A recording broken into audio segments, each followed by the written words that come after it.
Assalamualaikum warahmatullahi wabarakatuh. Bagaimana kabarnya anak-anak ustazah pada pagi hari ini? Alhamdulillah, luar biasa, tetap semangat, Allahu Akbar, yes. Sebelum kita memulai pembelajaran hari ini, marilah kita membaca basmalah. Bismillahirrahmanirrahim. Pada pembelajaran hari ini kita akan membahas sejarah perjuangan Rasulullah dalam kisah hijrah ke Habasyah. Habasyah terletak di benua Afrika. Sekarang wilayah kerajaan Habasyah menjadi sebuah negara yang disebut dengan Ethiopia. Sebab Nabi Muhammad SAW menganjurkan para pengikut dan sahabatnya untuk hijrah ke Habasyah adalah karena kekejaman yang dilakukan oleh kaum kafir Quraisy yang semakin hari semakin bertambah terhadap kaum muslimin, dan merasa bahwa kota Mekah sudah tidak aman lagi untuk Nabi berdakwah menyiarkan Islam.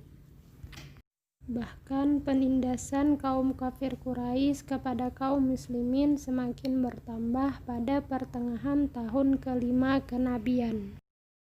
Dalam kondisi seperti inilah Allah menurunkan surah Az-Zumar ayat 1-10 yang di dalamnya mengisyaratkan perlunya Nabi dan kaum muslimin untuk berhijrah dan mengabarkan bahwa bumi Allah tidaklah sempit.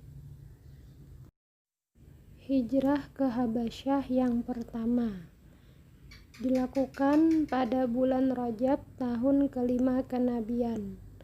Hijrah yang pertama ini diikuti oleh 10 orang laki-laki dan 4 orang perempuan, yaitu Utsman bin Affan, Abdurrahman bin Auf, Zubair bin Awam, Abu Huzaifah bin Utbah, Mus'ab bin Umair, Abu Salamah bin Abdul Aswad, Utsman bin Ma'zun, Amir bin Rabi'ah, Suhail bin Baida, dan Abu Sibrah bin Abi Ruhmi al-Amiri. Sedangkan dari kelompok perempuan yakni Ruqayyah binti Rasulullah, Sahlah binti Sahal istri Abu Huzaifah, Ummu Salamah binti Abi Umayyah istri Abu Salamah, Lailah binti Abi Hasmah istri Amir bin Rabi'ah. Perintah Nabi Muhammad SAW untuk hijrah ke Habasyah ini ditujukan kepada para pengikutnya yang bersedia saja. Tidak mudah bagi kaum muslimin yang hijrah ke Habasyah pada kali pertama ini. Mereka harus pergi dari kota Mekah dengan diam-diam dan sembunyi-sembunyi tanpa diketahui oleh kaum musyrikin. Mereka berangkat satu persatu maupun berdua dengan istri mereka. Selain harus mengendap-endap di tengah malam, kaum muslimin juga harus berlayar mengarungi ganasnya ombak Laut Merah menuju ke Habasyah.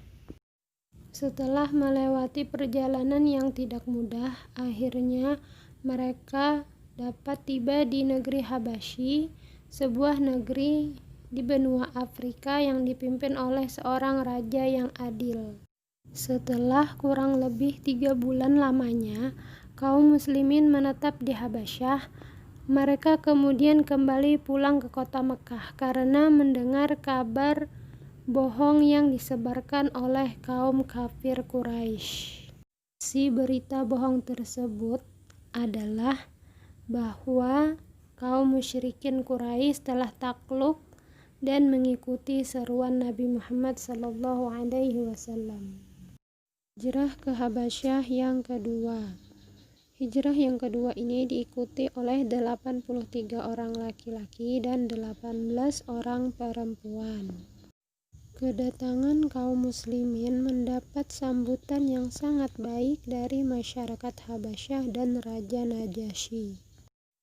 Kemudian kaum kafir Quraisy mengutus Amru bin As dan Abdullah bin Abu Rabi'ah untuk mempengaruhi Raja Najasyi agar menolak kedatangan kaum muslimin dan memulangkan mereka ke kota Mekah.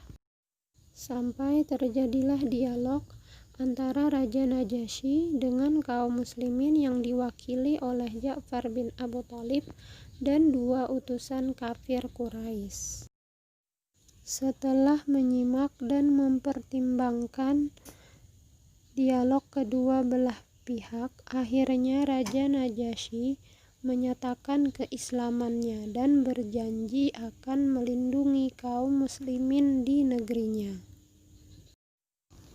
Kedua utusan kafir Quraisy tersebut pulang ke kota Mekkah dengan perasaan yang sangat kecewa dan kesal. Demikian sedikit yang bisa Ustazah sampaikan, semoga bermanfaat. Kita tutup pembelajaran hari ini dengan membaca hamdalah. Alhamdulillahirabbil alamin. Assalamualaikum warahmatullahi wabarakatuh.